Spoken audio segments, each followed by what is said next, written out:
ilatag mo. Pero kung sasabihin mo lang doon pagkatapos ikukonek mo ron, wala namang kaugnayan yun. Kasi kung ang nakita nila, bahid ng pagkakaugnay daw, bahid lang po kung hindi matibay na batayan, na yun daw pera o kaya naman kinita ng pamilya Duterte ay galing sa droga. Uobjekan ka ng abogado eh. Ako sa korte po. Objection talaga yan. Opo. Impertinent, Your Honor. No basis. No connection. Irrelevant. Pagkagalitan ka pa ng judge eh. You are speculating. Establish. Sabi niya. Nasaan ka ngayon? Sasabihin lang ng abogado, Your Honor, it is a part of logic. Anything asserted without proof can be denied without proof. Patay ka. Ang problema ko, pinayago ng mga chairman yung statement. Paano yung mga chairman? Wala na mga abogado. Ito yung sinasabi ko sa iyo nung kauna-una pang pinag-uusapan natin ito eh.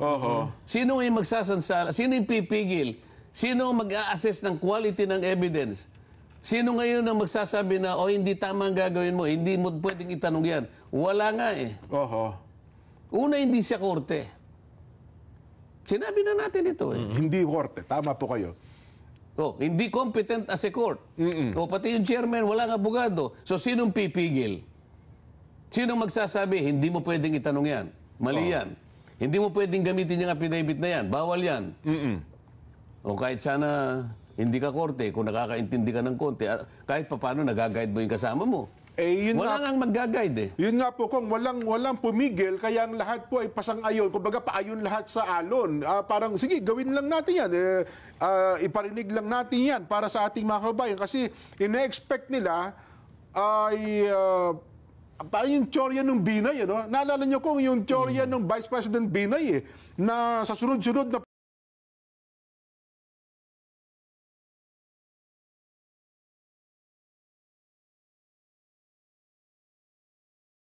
pagdinig, nakita niyo naman, nailugso nila yung dating popularidad ng Vice President Jojo Binay. Baka maging epektibo rin dito sa dating Pangulong Rodrigo Duterte. Hindi naman ganoon ang trajectory nila eh. Ang gusto nila ngayon, ang gusto nila ay managot ang dating Pangulo doon sa programa na kanyang ginawa. Samantalang nung gawin yon, presidente siya ng Pilipinas at hindi mo pwedeng kontrahin yun sapagkat siya lang ang pwedeng gumawa nun. Dahil sa kanyang palagay, kahit na Korte Suprema, hindi siya pwedeng pigilan. Sapagkat bilang presidente, siyang nakakaalam kung anong mabuti para sa kanyang bansa. Yun ay kanyang pananagutan sa ilalim ng saligang batas. Tungkulin niya yon. Maaari mo pa nga siyang idemanda kapag hindi niya ginawa yan. Sapagkat ang tungkulin niya, pangalagaan mo ang kapakanan ng iyong mamamayan. Ang sabi po ng isang mambabatas sa taga Maynila, nung simula, kakampi niyo po ako, Pangulong Duterte. Ako po'y kapanalig ninyo at tumulong po ako sa inyo, pero hindi Sino ko... yan? Yung sabi niyo, patras lagi. Kung patras ito lagi. Baka si Congressman atrasado.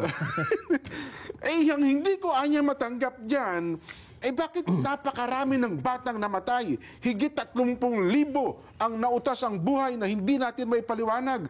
Yan po anya ang hindi ko matanggap. Hindi matanggap. Yung pinatay ng NPA, natatanggap niya?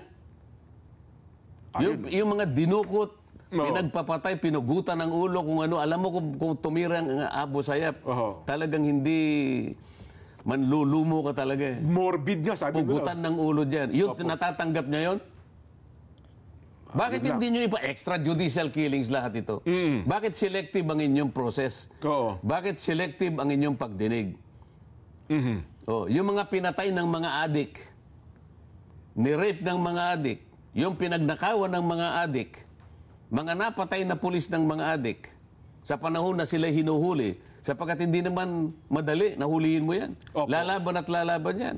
Lalong-lalo na yung mga pulis na kasangkot ng mga adik, ng mga puser, yung mga nadisgrasya nila, lahat ng mga kawalan na nangyari sa kanila, lahat ng damage na nangyari sa buhay nila, lahat ng kalungkutan na nangyari sa buhay nila, pagkamatay ng kanilang mga mahal sa buhay, tinatanggap ni Congressman atrasado?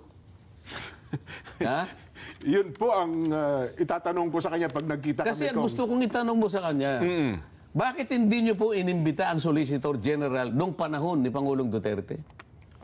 Sapagkat siya ang abogado. Siya ang abogado ng ating pamahalaan. Ba't hindi po nyo tinawag ang Secretary of Justice? Bakit hindi nyo po tinawag ang sino man yung mga chief of police ng panahon ni Pangulong Duterte? Sila po ang higit na nakakaalam ng pagpapatupad ng war on drugs. Kung gaano naging epektibo, gaano naging tahimik ang paligid natin. Hindi ba? Bakit selective? Ang kinuha nyo lahat ng mga tetestigo dito sa ating inquisitorial proceedings ng ating Quackcom ay mga biktima na maraming sama ang loob sa ating Pangulo sapagkat sa maraming paraan, maraming sila nasaktan sa war on drugs. Tama lang yun eh. Nako. Gusto natin ipakita sa ating mga kababayang nakikinig dyan. Talagang walang due process. Pasalamat nga sila, dumating pa yung Pangulo eh. Yun nga po, Kong. No? Pero, Kong, siguro ang itatanong ng marami, ang Pangulo ay naging abogado, naging prosecutor, alam niya kung anong due process. Bakit siya pumayag na pumunta doon sa Quadcom? Para ilantad sa buong daigdig, yun ang palagay ko. Para ilantad na ang ginagawa sa kanya ay hindi makatarungan. Sapagkat doon pa lamang sa linya ng mga tinawag na resource persons, di umano, lahat sila ay merong axe to grind against the President. Wala silang kinuha na sino mang tao na nagsilbi sa kanyang administrasyon na maaring makapagpaliwanag sapagkat katulad ng Chief of Police, katulad ng Solicitor General, ng Secretary of Justice, mga heads ng kanyang departamento na tumulong sa kanya para i-justify ang war on drugs. Bakit hindi sila tinawag? Nasaan ngayon yung observance of due process? Nasaan ngayon ang pagtalakay ng bawat panig? Na yun dapat ang nakita ng mamamayan para maliwanagan nila. Hindi po pwedeng ang isang barya, isa lang ang side. Dalawang side. Both sides ng isang talaga barya. dapat yan. Dapat ipakita mo yung both sides of the coin para maintindihan nila kung sino talaga ang nagsasabi ng totoo. Sa puntong yan, Kong, ako sa tingin ko, sa dami ng viewers, mukhang nakita nga talaga nila, one-sided yung naganap na yan. Aminin ang liwanag naman eh. Mga abogado pa yung ibang nagtatanong, isip-isipin mo, ibatay nila sa mga dokumento na kahit kailan ay hindi papayagan ng korte kung wala yung tao na tatanungin muna kung galing sa kanya talaga. Susumpa pa yung tao doon. At yung tao na yon ay haharap sa isang taga-usig, kung sa panig ng taga-usig o sa panig ng depensa, para ngayon ay siya'y matanong din. At makita ngayon at marinig ng korte kung totoo lahat ang pinagsusulat niya doon. Kung wala yung mga ganong proseso, hindi mo pwedeng gamitin kahit anong dokumento. Ito ngayon ang ginamit nila. Itatanong sa Pangulo. Isa po sa nagpainit ng tagpo doon, Kong, ay nung isingit ni dating Senador Sani Trillanes nung gumawa ng affidavit. Waiver ang dating Pangulong Duterte para payagang buksan ang kanyang bank account, na bank account daw ng kanilang pamilya, para talagang mapatunayan na kung talagang nga bang ang pera doon, yung unexplained wealth, itong mga aligasyong ito, Kong, matagal na ito, 2016 pa po ata ito. Pero ngayon parang pinipilit nilang buhayin, Kong.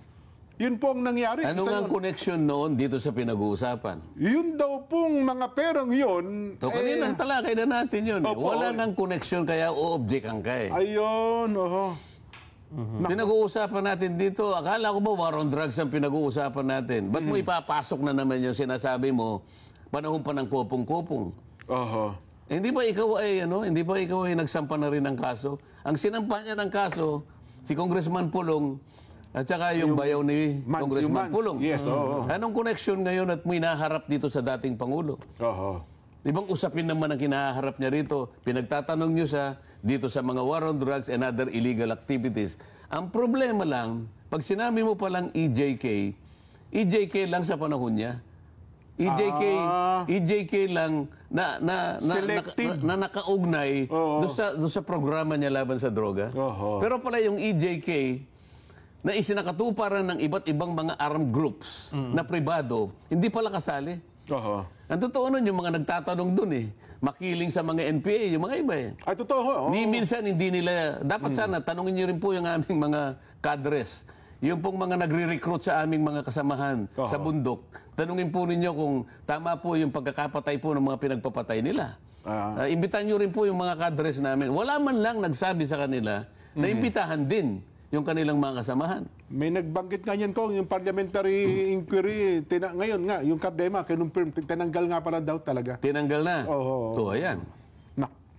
Pangalawa, Kong, last, yaman din lamang, meron tayong 15,000 live viewers. Yung bang mga pangyayaring ito doon sa Kamara, kasi inamin na po ng Senador Sonny Trillanes na siya pala ay ang tawag yung ginagawa termino, kuntsabahan sa ICC para talagang ang target ay ang dating Pangulong Rodrigo Duterte. Di ngayon umamin na sila, kaya nila ginagawa yung Quackcom na yan, ang direksyon talaga para papasukin ng ICC sa ating bansa. At ang dating senador na yan, kung totoo ang sinasabi nyo, siya palang nakikipagkutsabahan pa sa ICC. Yes. Inamin po niya. Nakakita ka ng isang Pilipino? Na,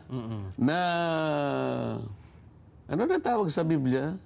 Yung anong si Judas ipinagkanulo. Ipinagkanulo ang ating Panginoon. So, ganito rin ganito rin ang kategorya nito. Isa kang Pilipino na ipagkakanulo mo ang dating Pangulo ng iyong bansa dahil lamang sa personal mong galit na hindi ko maintindihan kung saan nang galing. Di ba? Nag-file na siya ng katakot-takot na hindi man lang niya mahintay yung korte na magpasya doon sa kanya mga ipinail na kaso. Parang ikaw dyan, halimbawa.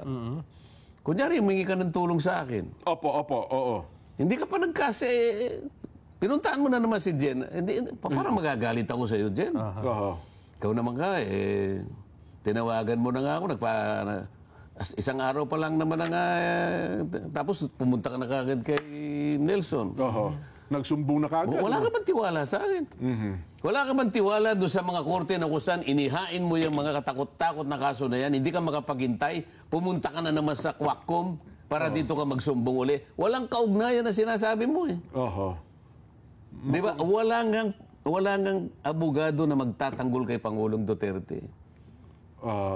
Kasi kung nandun yung abogado, merong abogado, ngunit hindi siya papayagan na magtanggol. Ang gagawin lang sa kanya, bulungan mo lang sa kanyang karapatan. Ang isa sa karapatan ng isang akusado, kung matataguri ang akusado si Pangulong Duterte, i-confront niya yung accuser. Bakit hindi nyo bigyan ng pagkakataon i-confront? Nasaan po sila sa kanyas? Hindi ko po sasagutin lahat ang tinatanong ninyo, Congressman Luistro. Sapagkat bilang abogada, alam mo dapat ang tungkulin mo. Hindi mo dapat gamitin yan laban sa akin sapagkat hindi nyo panapatunayan na validate na ba yan, na authenticate na yan, tinanggap ba ito ng Quadcom na isang validated statement? Bakit mo ginagamit yan laban sa akin? Kung abogado ka, hindi mo dapat gawin yan. Baka mamaya madisbar ka pa dyan Ganun ba yun? Bakit mo gagawin yun? Alam niya na sa liwanag ng due process, hindi ka pwedeng gumawa nun. Pagkatapos magmamanifest ka pa, sa opinion ko po, ay may liability ang dating Pangulo sa tsuri ng conspiracy. Hindi po ganun Walang manifestation. Hindi po opinion ang nagbibigay po ng desisyon. Hindi po nakasalig sa opinion ng pagdesisyon. Nakasalig po sa mga matitibay na ebidensya na ipoprocess ng tunay na korte na dumaan sa isang legal na proseso. Hindi sa ganitong klaseng pamamaraan. Naalala ko yan, Kong, yung opinion. Yung representante ng Subic, ang kanya, chismis ang batayan, Kong. Meron kasi ako yung narinig mga chismis. Dapat ay niya, sinunod mo kasi may narinig akong chismis. So, saan ka nakakita ngayon? Kaya nga, chismis ang batayan Ang alam ko, ang nangyari rito, ang napatunayan ni Pangulong Duterte, nalantad ang kahinaan ng proseso. Hindi talaga tunay na proseso. Hindi tunay na pagdinig ito. In aid of legislation. Talagang ang target lang, 2 tao pala, Kong, dating Pangulong Duterte at si BP Inday. Isip-isipin mo, meron na nga silang nagawang panukalang batas sa extrajudicial killing. Bakit pinagpapatuloy pa nila ito? Anong klaseng katwiran ang sasabihin nila ngayon? Halimbawa, yung abogado ni Pangulong Duterte, Your Honor, I will object. What is your objection? Your Honor, this is in aid of legislation. And to my mind, the last time I checked, this Quadcom was already able to file Opo. a House Bill, number 10869 yata or whatever. Yes po, tama. Bakit pa po tayo nagpapatuloy? Meron na pala mga panukala. Bakit hindi na po natin itigil insofar as extrajudicial killing is concerned? Dahil nakapag-file na po tayo. Tsaka na natin pag-usapan kung yung pinal yung House Bill ay may kwenta. Hindi kasi kung yung marami nga abogado nagko-question ngayon, mayroon ako nakita mga abogado nagsasalita ngayon, ano anyang House Bill tungkol sa EJK? Matagal na namang bawal. Kailan ba mayroon bang batas sa sumasang-ayon sa EJK? Kapag tiningnan mo nga yung definition, matatawa ka eh. Oho. Kasi yung extrajudicial covered na ng murder. Opo, pagpatay, bawal talaga yun. Sabi niya, yung daw pagpatay na walang judicial sanction. Meron bang judicial wala na nga death penalty ngayon eh. Kaya hindi papayagan yan eh. Lahat na extrajudicial killing eh. Matatawa ka doon eh. Pero sabi ko nga sa'yo, isang episode yun, ayoko na munang tingnan niya. Ang pinag-uusapan natin, yung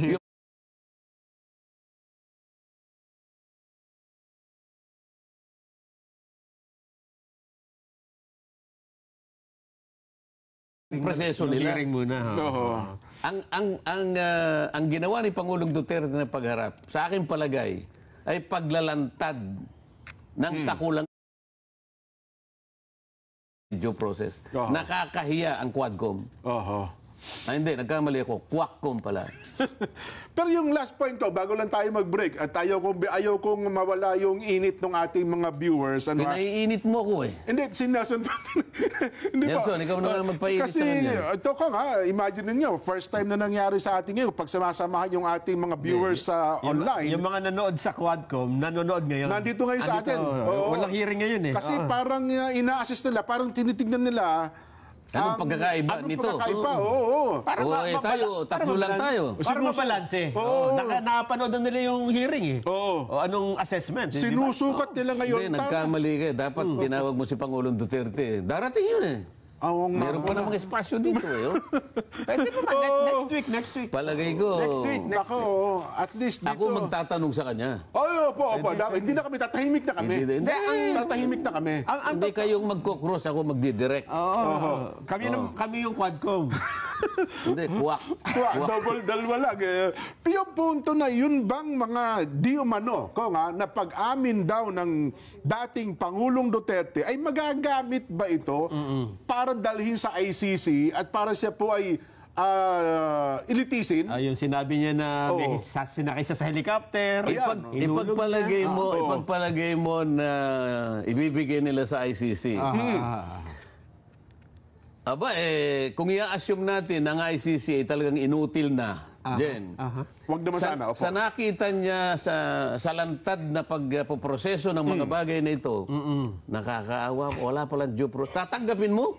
Kung talagang ikaw ay, kung yung mga hostisya, mga ilan ba yung justices ng ICC? Wala lang. Palagay ko mga 35 yan. Marami pala yan, Palagay ko yan, mga aral na aral yan. Palagay ko, nakita naman nila siguro. At ang aking palagay, may nagsabi sa akin, nabasa ko yung column ni Bobby Tiglao. Opo. Habang ginaganap pala yung Quackcom na yan, nandito yung mga operatives ng ICC. Nasa opisina daw po ni Majority.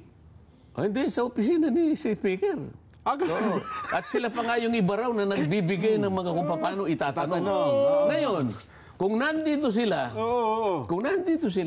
nakita nila, nalantad sa kanila ang kakulangan ng due process, at kung tatanggapin nila yung transcript na ginawa, na ngayon pa lang sasabihin ko na mga inutil din sila.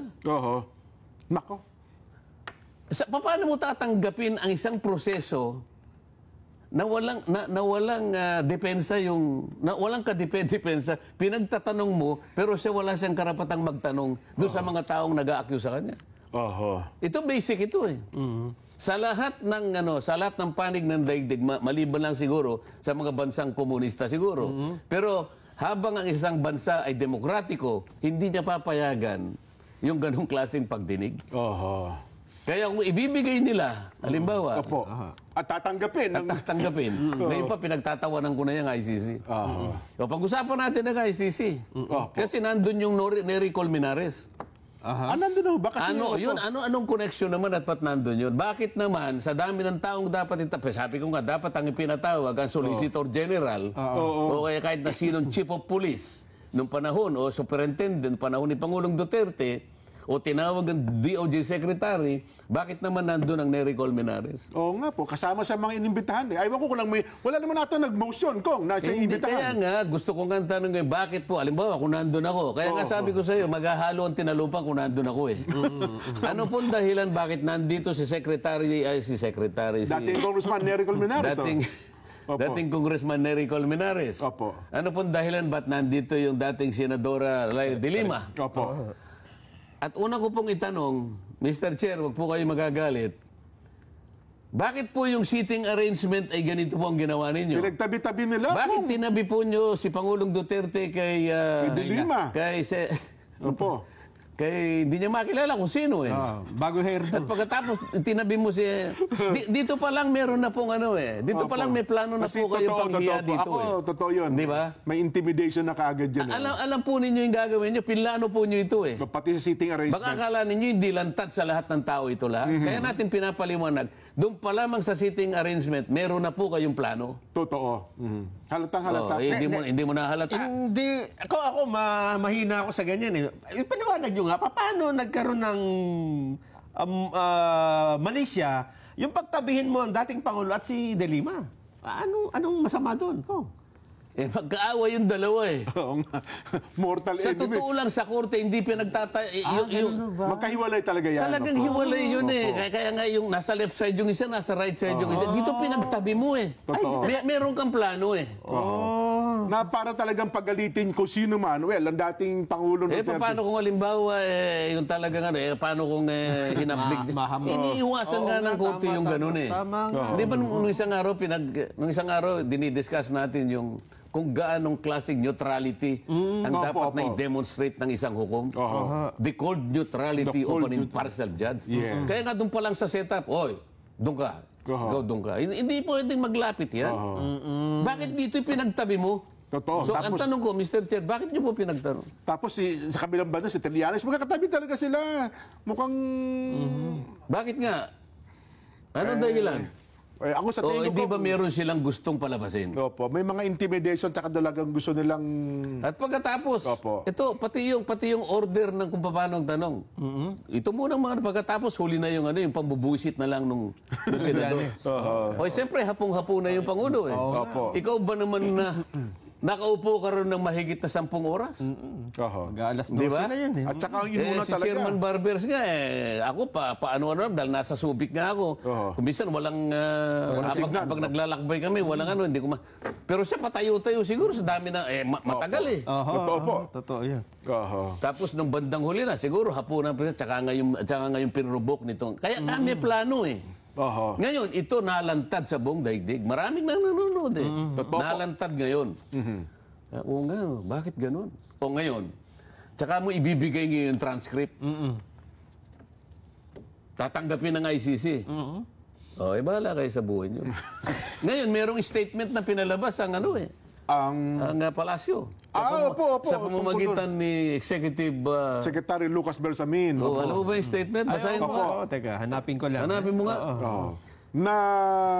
Hindi, kasi punta muna natin si Nery Colmenares. Sige, yun. bakit nga po? Naiwan natin yun. Opo. Kasi parang nagsalita parang nagmanifest, pinayagan nata si dating ES Medialdea. Opo. Nang sinasabi niya, wala ng jurisdiction ng ICC. May nagtanong ngayon sa party ng mga congressmen, pinagsalita ngayon ang Nery Colmenares. Si si Manuel Kong. Ha? Ang nag-lead question kayo. Hindi si Manuel. Hindi ba? Hindi. Aha. Ano naman ang personality? Ito pa walang pagmamaliit sa aking mga dating kasama sa Congress. Bakit naman siya yung nagpaliwanag? Bakit hindi nagpaliwanag kung sino yung authority doon? Di ba? Na yun daw naman ay dissenting opinion lang, yung rule daw ng majority, meron pa rin daw jurisdiction ang ICC. Ang tanong, anong authority nung Nery Colmenares? Oo nga, tagpo na yun. No? Di ba? Yes. Kaya ang gusto ko sana, nandun yung Solicitor General. Para Sapagkat ang Solicitor General, yan po yung abogado ng gobyerno. So, nung panahon ni Pangulong Duterte, sino ang Solicitor General? Oho. Si Calida, kung tama. Di dapat tinawag siya na si dating Solicitor General Calida. Jose Calida. Oho. Kahit papano, doon makikita mo, may magtatanggol sa panig ng Pangulo. Oho. Magiging balancing ngayon at magkakaroon siguro ng due process. Nako. Ito po kong statement ng Executive Secretary Lucas Bersamin. If the former president desires to surrender himself to the jurisdiction of the ICC, the government will neither object to it nor move to block the fulfillment of his desire.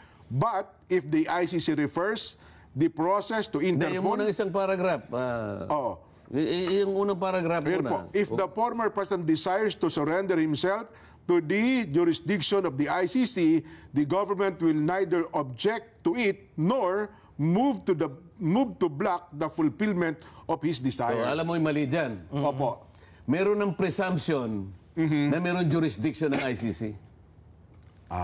O maring hindi nila inaral kung totoong may jurisdiction ng ICC. Dito sa yan, first paragraph na yon, lumilitaw. Hindi ko rin mabasa, mali. Ito Pero, yan, malaki. Yan. Ito yung malaki. Yan. puro if yan, ha? Ibig sabihin, if. Kung. Opo. If the former president desires to surrender himself to the jurisdiction of the ICC. So dito may presumption na ang ICC may jurisdiction. Oho. Pero sa totoo lang, wala nang jurisdiction eh. Kung hindi ko nagkakamali, diniscuss natin ito noon eh. Yes po. Nag-withdraw ang ating bansa Sa Rome Statute. sa Rome Statute 2019. Opo. Okay. Magkakaroon ng visa yung withdrawal after 1 year. Ito yung requirement eh. Ibig sabihin, 2020 ka dapat maghintay ka. Kasi pag nag-withdraw ka, hindi ka agad tatanggapin yun kasi maaaring kaya ka nag-withdraw dahil meron kang tinatakpan, di ba? So para merong due process talaga, magte-take effect ang withdrawal mo after 1 year. After 1 year, okay. Oh. Dapat sana ang ginawa niyang prosecutor ng ICC na yan, may pagka-inutil din yan dyan eh. Ano? Paano? Dapat ang ginawa niya, habang meron pang jurisdiction, Yung 1 year... hindi niya dapat pinayagan na mawala yung 1 year na plaso na yon. Nakapag-file na siya. Ayun. Kagaya ng nangyari, kasi ang ginamit ng ICC doon sa majority decision, magtataka ka eh. Ayaw nilang gamitin, yung, parang Article 127 yun eh. Ang pinag-uusapan kasi doon, pag nag-withdraw ka, after 1 year, wala na. Opo. Ang ginamit niya ay yung... nakalimutan ko yung the law on treaties ito eh. Bakit yun ang gagamitin mo? General law yun eh. Yung ICC, yung Rome Statute, is a special law. Opo. Alam mo, sa mga abogado, pag naglaban yung dalawang batas, ang palaging magpiprevail yung special law over the general law. Oho. Parang Vienna Convention on the Law of Treaties. Okay. Yun ang ginamit niya. General law eh. General, Oh. Lehis generalis, sabi niya. Yung lehis specialis. Special law will always prevail over a general law. Pagkatapos, ang ginamit pa ng yung Burundi. Yung daw Burundi, nakapag-file, pero hindi, anong tawag doon? Hindi, nakapag-ano pa rin, nakapag-ano ng jurisdiction. Kasi 2 araw bago mag-lapse, nakapag-file ang Burundi. Ayun. Hindi kagaya natin. Nakahabol. Nakahabol siya, 2 araw na lang, maglalaps na yung ano eh. Ayun. Oho. Jurisdiction. Kaya mali siya eh. Ngayon, yun namang yung prosecutor, ano pangalan? Yung Kiram. Opo. Tagal na yun. Yung prosecutor na yun, Opo. nakakalimutan niya, nung siya ay mag-motion for authorization, 2 taon at kalahati na nakakaraan, wala nang visa. Nag-lapse na. Expired na. Ngayon, sa jurisdiction ng ICC Gen, 3 jurisdictional contacts ang kailangan mong masatisfy. Oho. yung temporal jurisdiction, material, tapos mamili ka isa sa dalawa, either personal or territorial. Yung personal at saka yung yung personal meron, material meron. Ang problema, yung temporal jurisdiction doon siya sasabit. Kaya ako, sa palagay ko at kailangan pagdebatihin ito, walang jurisdiction ng ICC. Dito sa ginawa ng statement na to, ang presumption meron kagad ICC. Palagay ko alam ni Pangulong Duterte, bakit naman ako papayag na magakuha ng jurisdiction ng over my person? Mario Joseph naman.